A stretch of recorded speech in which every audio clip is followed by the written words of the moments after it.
वाहेगुरु जी की फतेह। ये इन बच्चों ने क्या कहा? भाई यहाँ आकर तो हर कोई सलाम करता है। भाई बच्चों से बहुत बड़ी गलती हुई है। ये सरहंद के नवाब वजीर खां का दरबार है। यहाँ आकर कोई भी शख्स किसी गुरु की फतेह नहीं बुला सकता। चलो बच्चों, नवाब साहब से माफी मांगो और अदब से सर झुकाकर सलाम करो। हम वाहेगुरु में ही यकीन रखते हैं, उस परमात्मा आगे ही झुकते हैं जो आत्मा के रूप में हर किसी के अंदर बसा है। उसके बिना हम अपना सर और किसी के सामने नहीं झुकाते। ये काफिरों की बोली है। काफिर वो जो तलवार की नोक पर अपना धर्म किसी पर थोपे। काफिर वो जो अपनी ताकत का गलत इस्तेमाल करे। जो ईमान का पक्का वही सच्चा मुसलमान। जिसके दिल में दगा वो काफिर बेईमान। अच्छे लफ्जों में हमें बेईमान कह रहे हो, अब हमें हमारे धर्म की शिक्षा दोगे? हमें तो हमारे सिख धर्म का पता है काजी साहब। हमारा धर्म किसी को गुलाम नहीं बनाता। हमारे गुरु पिता ने हमें यही सिखाया है। बच्चों, तुम्हारे गुरु पिता को गिरफ्तार करने के लिए मेरे सिपाही चारों दिशाओं में फैल चुके हैं। जैसे रोशनी को कोई कैद नहीं कर सकता, वैसे ही गुरु पिता को पकड़ने वाला सूरमा अभी पैदा नहीं हुआ।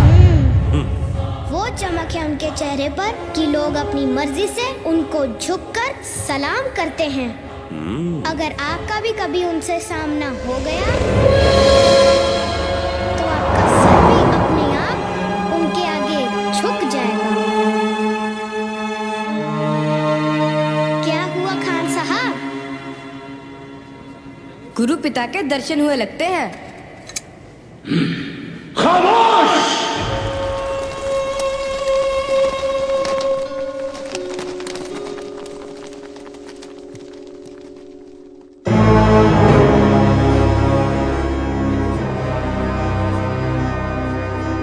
बच्चों, अब तुम हमारे पास रहो।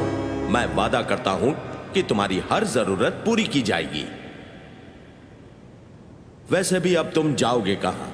शायद तुम्हें पता नहीं कि अनंतपुर उजड़ चुका है। तुम्हारे पिता को हमने पकड़ लेना है। तुम्हारे दोनों बड़े भाई अजीत और जुझार चमकौर की लड़ाई में मारे जा चुके हैं।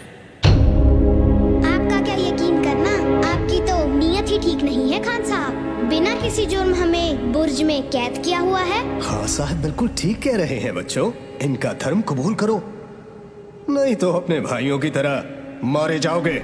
हमारे धर्म ने हमें मरना पहले सिखाया है, इसलिए हमें मौत का डरावा मत दो।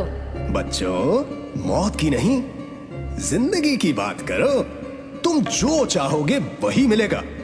रहने के लिए ऐशो आराम और महल, राजकुमारों की तरह ठाठ बाट। और अगर मैं कुछ भूल रहा हूँ तो तुम मुझे याद करवा देना। हाँ? याद दिलाता हूँ, वो याद दिलाता हूँ जो मेरे दादाजी गुरु तेग बहादुर जी ने कहा था उन कश्मीरी पंडितों को, जिन्हें उनके धर्म परिवर्तन के लिए मजबूर किया जा रहा था। दादाजी ने कहा था उन जालिमों को कहो पहले गुरु का धर्म बदलो। अगर गुरु ने धर्म बदल लिया तो तुम सब भी खुशी खुशी धर्म बदल लोगे। हाँ हाँ याद है।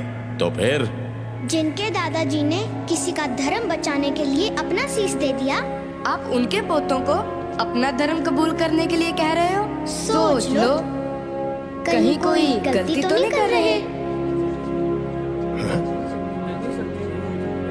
उसकी ही विधवा मतलब तुम्हारी दादी अभी जिंदा है। अब क्या करना है? जाओ उसके साथ मशवरा करो, कल तक की मोहलत है।